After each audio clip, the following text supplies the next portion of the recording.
ভয়াবহ অগ্নিকাণ্ডে পুড়ে ছাই হয়ে যায় ঐতিহ্যবাহী ডুয়ার্সের বন বাংলো।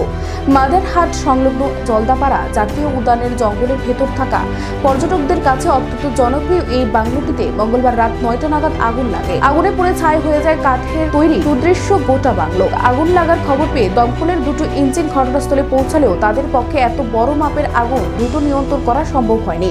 কিছুক্ষণের মধ্যে বাংলোটি পুড়ে ছাই হয়ে যায়। জঙ্গলের ভেতরের শান্ত পরিবেশ, গন্ডার, হাতি, বাইসন সহ বনজন্তু পাখিদের সান্নিধ্য ভোগ করার জন্য এই বাংলোটি পর্যটকদের পাশাপাশি উচ্চপদস্থ আধিকারিক ও আমলাদারদের কাছে অত্যন্ত জনপ্রিয় ছিল। 1967 সালে তৈরির পর থেকে এই বাংলোতে সাধারণ পর্যটকদের পাশাপাশি অজস্র মানুষ থেকেছে। তারা এখানকার মুগ্ধ করা পরিবেশের ভালো স্মৃতি নিয়ে ফিরেছেন।